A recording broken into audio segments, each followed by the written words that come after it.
والله يدعو إلى دار السلام ويهدي من يشاء إلى صراط مستقيم.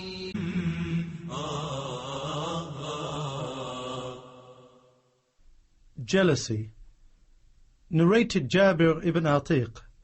The Prophet, may Allah's peace and blessings be upon him, said, "There is jealousy which Allah loves, and jealousy which Allah hates. That which Allah loves is jealousy regarding a matter of doubt, and that which Allah hates is jealousy regarding something which is not doubtful. There is pride which Allah hates, and pride which Allah loves. That which Allah loves is a man's pride when fighting and when giving sadaqah, and that which Allah hates is pride shown by oppression." The narrator Musa said, by boasting.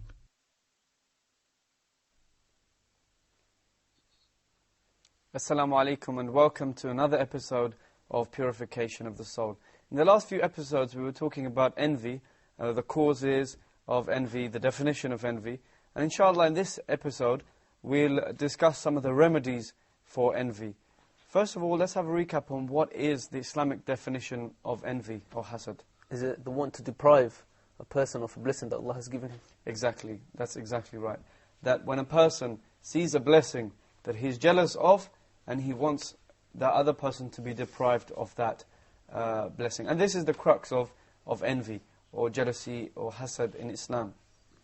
This type of disease, because it's so evil, deep-rooted in many different types of other diseases, and deep-rooted in sin, then this type of disease must be dealt with knowledge as well as action.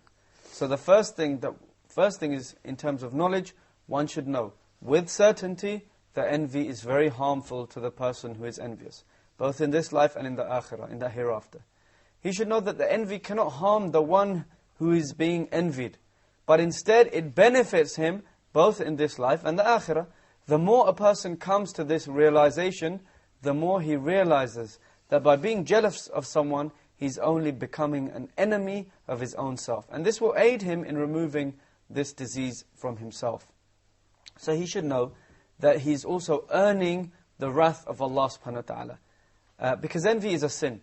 In reality, the envious person is angry with Allah's decree and with his division of blessings among his worshippers. In fact, the envious person has questioned the justice of Allah by detesting a particular blessing that Allah subhanahu wa ta'ala has given to someone. This is a great crime against Allah subhanahu wa ta'ala. So, how would we put this in light of some of our examples? In every remedy, we'd like to see practically how one could do that. So, for example, if a person was envious of another person's job or status, then this point should come into his mind. With knowledge, he should sit down, think to himself that in actuality I'm earning the wrath of Allah. I can't harm the other person with my envy. In fact, the blessing won't suddenly disappear. Rather, I'm the one who's harming himself, both in this life and the akhirah, because I'm earning the anger of Allah subhanahu wa ta'ala. The second way that a person can remove this disease of envy is that he should know that he has also committed a crime, not only against Allah, as in the first case, but also against his brother Muslim. So he wasn't sincere towards him, and he left the way of the prophets and messengers. Why? Because the prophets and messengers would want for the ummah, for the Muslims, the best, the blessings of Allah subhanahu wa ta'ala. So when a person, he is envious of another Muslim, he's left the way of the prophets and messengers who would love the worshippers of Allah, and who are sincere towards them. Instead, whose path did he join? The path of shaitan. How? Because he was the one who was envious. Because he was the first one who was envious. So he was the first to manifest this envy. So these evil characteristics in the heart eat away the good deeds of the heart, just the way fire eats away firewood. He can also perhaps hide his envy from his brother in this life. But can he hide it from him in the akhirah? No. And this is an important point, and it's a practical way of removing envy. He should realize that, okay, I've hidden away this disease of envy against my Muslim brother. Openly, I'm not showing this envy towards him. But there's going to be a day when the person will know about this envy. I can't hide it from him on Yawm al-Qiyamah. Okay? And on that day, people are going to be in need of their good deeds. And they're going to be embarrassed of their evil deeds. Not just in front of Allah subhanahu wa ta'ala, but also in front of their Muslim brothers and sisters, and in fact other people. And you should also think that, imagine if the person in this life could see that this person has been envious towards him. Yeah. The person that's been envious, he'll be embarrassed of The one who has the envy, he should know that Allah is always seeing him. Allah can see what's in his soul. Always seeing him. That's another very good remedy. That one should realize that Allah knows what is in the hearts. So He knows about the envy of this person. And He will conceal it maybe in this life. But in the akhirah, the other people will also know about this person's envy. So it will be known on that day that he was jealous of his brother, and how he had a deep desire in his heart for the blessings that Allah gave to his brother to be removed from him. And again, you can see how this is a great practical way of removing envy. Because once he realizes this and he thinks about this, whenever envy leads him to do something, then inshallah he can calm down the burning rage inside him. The third way that he can remove himself from any kind of envy is that he should ponder over the harms of envy on a person's worldly life. So he should know that the envious person will always be in a state of grief. He will always be in a state of sadness. He will always feel pain every time he sees the one who he envies being increased in blessings. So the person will remain in this sad state, with his heart occupied with this envy, and it will only be harming his own self. In the last episode we talked about depression. Exactly, depression. So when a person, he's envious, and he's preoccupied with the object of his envy, it may cause them a lot of depression and bad feelings inside him. Yeah. So it's only harming himself. He's only harming himself. And this is the point that we want to get across. Because the logical person, the person who thinks straight, he thinks logically, he says to himself, actually, if I'm only harming myself, if I'm the enemy of my own soul, then what good is it for having this envy? What is the good of this envy? So he should convince himself of this and realize this. Have you got any examples in this light, how we could apply this? It's in the remedies, or? Yeah, for example, in these some of the remedies we've mentioned so far. For example, in the examples we mentioned earlier about the workplace, then, he should realize, as he said, that is the qadr of Allah, the will of Allah, that He decides who gets these blessings. Yeah. And he's not deserving of this. So he should realize he's not deserving of this blessing, of getting this promotion. So he should know that Allah chooses who gets this blessing. Yes. I mean, he should, and this leads on to the next point, that he should come to a realization that when one whom he envies will not be harmed, then he's only harming himself. Because that person won't be harmed in this life or the akhirah. If he preoccupies himself in being envious of a person who's got a better house than him, then this envy will not remove that person's house from him. It won't remove it. He is burning himself up inside, but it's not going to remove, it's useless. It's not going to remove the person's house. And secondly, it's not going to, this jealousy will not magically give him a house similar to that. So you can see how useless this feeling is. And really this helps. This really helps. In anything, for example, the person's got more wealth. When a person thinks that actually it's not going to remove, my envy of that person is not going to remove him of his wealth, nor is going to increase me of my wealth, so let's not be envy. Let's not be envious of that person, but instead think about asking Allah subhanahu wa ta'ala for similar blessings. And that's fine. There's no harm in that. There's no harm in wanting similar blessings.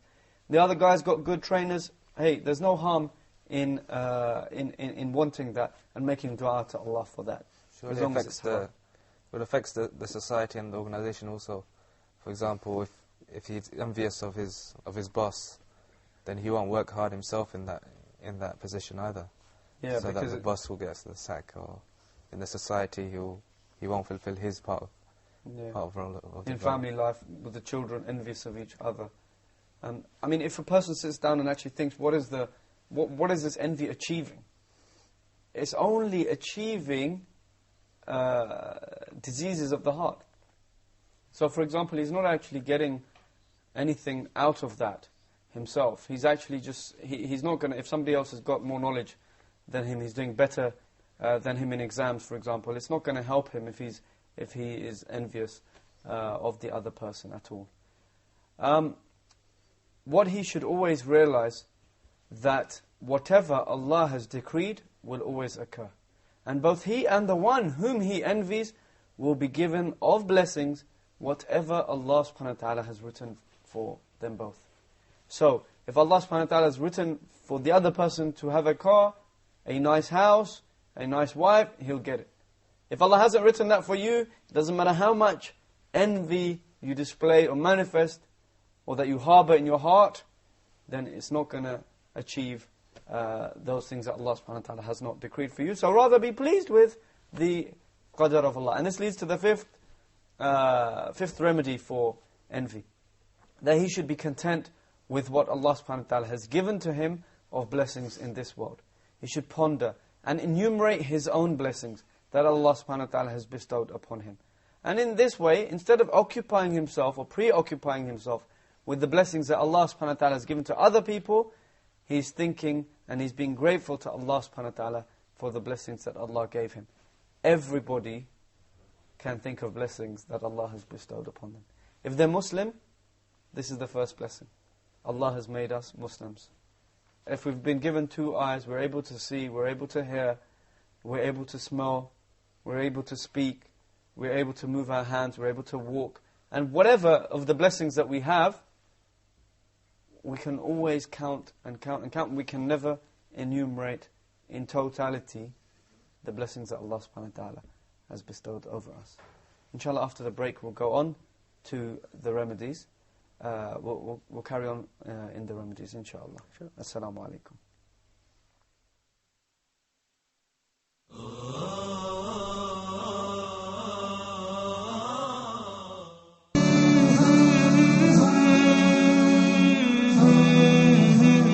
Ask It is a program which aims to answer your questions about your deen, your faith, your way of life. This, of course, is Islam. This is a totally different price, but I divided the payment over this period of time.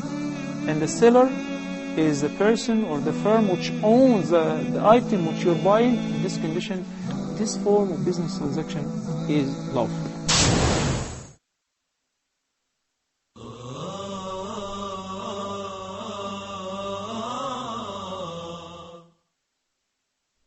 Assalamu alaikum and welcome back. We were talking about some of the remedies for envy.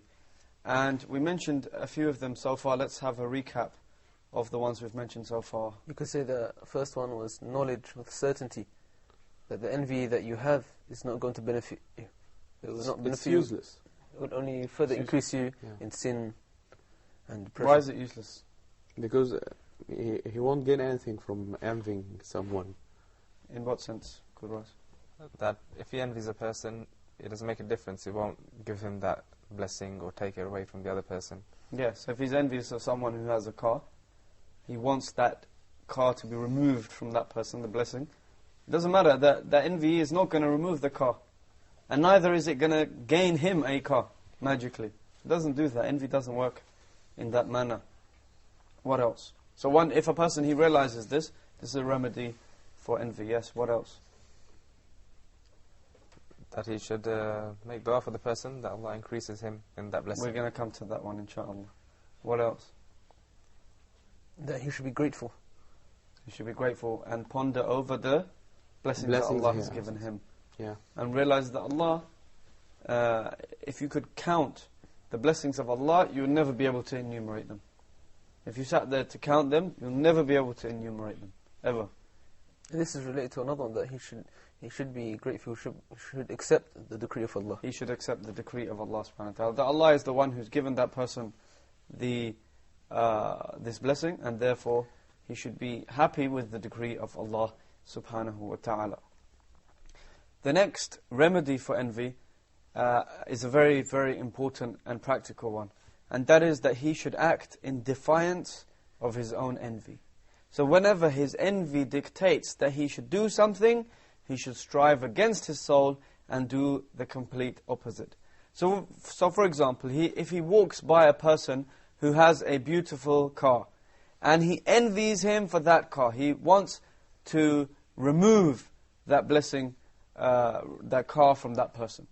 What could he do? He could perhaps use his ring and just scratch the whole car, okay, out of envy for that car.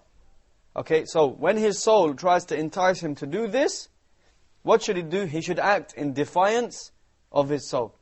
He should first of all realize that this is actually coming from envy. And then he should act in defiance of what envy is telling him to do. So he should refrain from acting in consequence of this envy. So he should refuse to obey his soul and scratch the car with his ring, for example. And this is maybe a common example. Let's have a few more examples like this, where one would want to do something, but he should fight his soul and do this. We should remember that Allah subhanahu wa ta'ala says in the Quran, إِنَّ الشَّيْطَانَ لَكُمْ عَدُوٌ فَاتَّخِذُوهُ عَدُوًا. The shaitan is your enemy, so take him as your enemy. If you take him as an enemy, then of course that means by acting in defiance of what shaitan is ordering you to do. In the same way here, you should take the envy as an enemy. Okay, the envious soul is like your own enemy. So when it commands you to do certain things, we should avoid it. Yeah, for example, sometimes at university, when there's limited spaces for a certain course, and only certain students are selected for that, then if he's competing with another student, then he should, instead of being envious of that person, of getting that position, that job, or degree or whatever, then he should wish good for that person. And think. But how would his soul? What I'm asking is, how would he act in defiance of his soul? His soul, he is envious of someone. Okay, that envy leads him to do something. You mentioned an example a while back about someone having nice hair. Okay, someone having nice hair. A person could have envy for that person, and then you said that he might, for example, shave his hair at night time. Mm-hmm. So what should he do in this scenario in light of what we've just learned? But he should remember that this is something that despised by Allah. Yeah, and he should act in defiance of his soul. He should say, no, I'm not going to shave the guy's hair. Okay. Try to overcome it. He should overcome it, exactly. And be grateful. And be grateful to Allah. Yeah, and change it to good actions. Yes. So in this particular remedy, what we're concentrating on is the issue of defying, in other words, acting against, refusing to obey one's soul. Okay, so the soul says, hey, go and do this evil action. Okay, out of your envy. You say, no, I'm not going to do it. Let's have some more examples of this. Yeah, maybe in work. Mm-hmm. If two employees are fighting for promotion, mm-hmm. and is envying someone else that have God's skills, instead of envying him, he can work on himself. Yeah, or this envy may lead him to namima, for example. Okay? Yeah. We talked about tale carrying. Yeah. So the envy may lead him to tale carrying. To go to the boss and say, hey, you know what he said about you? To make sure he doesn't get promotion. And of course that is haram as well. So what the person will do in light of this remedy, he will act in defiance against his soul and say, no, I'm not going to do that. I'm not going to obey you, O soul, for this thing. And this is a remedy. This is a remedy. So if he's envious, for example, okay, and likewise he should not only do that, he should do the opposite of that. Let's take the example of the car. Okay, somebody has a car. Instead of scratching the car, maybe he should offer to wash the car on behalf of the owner. He says, hey, you're a good friend, let me wash your car today. Be careful not to scratch it while you're washing it. Be careful not to scratch it while he's washing it. In the same way, I mean, I wouldn't say wash someone else's hair, but I'm sure we could think of some examples after we've had a look at the interviews about this. I think we should love things that happen to our friends and we must hope for more good things for them. It could be removed by knowledge,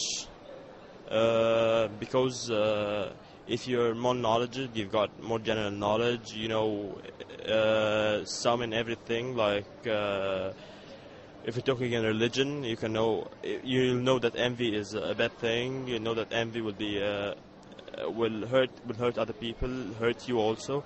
Well, it depends. It depends on the issue. Envy is not an admirable feature in itself. However, knowledge is definitely power. Knowledge is something we should all seek to better the world that we live in today. Naturally, if you have a good amount of knowledge, there's no need to envy others, even if they are materially or better or in any sense better in any way. That, alhamdulillah, everything's good. We can always better ourselves through knowledge. So knowledge is the key. It supersedes money, it supersedes anything else of material value, because your head is more valuable than anything else in the world. Yes and no. It depends on the person. If you envy someone, you will severely be punished in the afterlife. So if you really practice Islam, you will know that envying someone will harm you and harm him, the other person you are envying, One has to exercise certain level of self-control. That's why a lot of people, that's what an addict is. It's someone who cannot exercise any level of self-control. So we as people, we have to exercise this self-control even in terms of emotions, because you can be addicted to a certain person as well. And these can create feelings such as envy and jealousy, and it allows you to harbor a lot of also negative emotions. And it's just improper. I don't think that it should be done. I think one should really be in command of their feelings, even though it's very difficult, but they should try to have a certain level of control over their feelings so they don't hurt the people around them, and they don't give the evil eye to anyone else also at the same time. Very good, very good. Yes. So we were talking about some examples of when a person could act in defiance of his own envy. The envy tells him to do something, he's going to do the opposite. Let's have some more examples of that. For instance, if a person who has new clothes or something like this, and the other person envies this, maybe he should offer to buy some more clothes. Exactly, that's exactly what I wanted to hear, these kind of examples. For instance, if the person had quite nice trainers, and another person did, then the other person can perhaps offer to buy some new trainers for the person. Yes, that's right. So, and this totally, a person is fighting against his own soul here. Okay? He's training his soul. And this is the key. More examples of this? Maybe in families where at home, maybe instead of envying his brother, he buy him a gift. Buy him a gift or encourage him to do better. Yeah. And speak, like when the envy tells a person, hey, speak badly about your brother to your father. Yeah. Okay, sibling rivalry. They're all vying for the father's love, the parent's love. What should he do? He should act against that and say, hey, Dad, my brother, he was really good today. He was really nice, kind. Yeah. Defy his own soul. Do the opposite of what the soul is telling him. If he's envious, for example, of someone who is being praised by the people, and his soul desires to speak against that person, then he should strive against his soul, and instead he should make good comments and compliment about and compliment that person. In this way, he's training his soul to remove the envy in his heart. So when a person has broken a leg, for example, okay, and he's had it repaired, he is advised to exercise his leg, slowly but surely, training his leg to get back into shape, get back to normal. If he doesn't exercise and train his leg, then he could end up with a permanent injury. In the same way, the soul. Okay, the soul is exactly the same. It needs to be trained. It needs to be cultivated. It has to remove the diseases of the heart. Remember we said the human being is made of 3 components. What were they? The ruh, the soul. The ruh is one of them, body. The soul. The body is another. And intellect. And the mind, the intellect. Okay, when we see the diseases of the body, okay, someone's broken his leg, broken his arm, then we're quick to repair them. Okay? In the same way, when we have diseases of the soul, such as envy and anger and these kind of things, we have to train the soul. We have to repair it, but then train the soul to get out of these bad habits. And this is very important. So if a person's soul craves to be proud and arrogant against the one who he envies, then he should try his best and force himself to remain humble and modest in front of that person. If his soul wants to be horrible to the person he envies, he should make every effort and compel himself to be good to that person. In this way, the one whom he envies will return the kindness and modesty back to him. And this, in turn, will lead the envious person to show kindness. So it's like a circle. It is difficult not to show kindness to someone else that does show you kindness and happiness. Often one loves people who love him. So for example, I don't like that person, so I speak good about him in front of him. I act good to him. Then he, in turn, acts good to me. And this will make my soul change from the false, if you like, the false kind of being good to him, and being trained to be naturally good to him. Why? Because he's doing good to me. And I like people who do good to me. This is normal. The seventh remedy for envy is that every time the thought of envy enters his mind, he should avert it immediately and begin to think of something else. He should start to do acts of worship, like read the Qur'an or recite words of dhikr. In this way, he will preoccupy himself with acts of worship instead of his envy.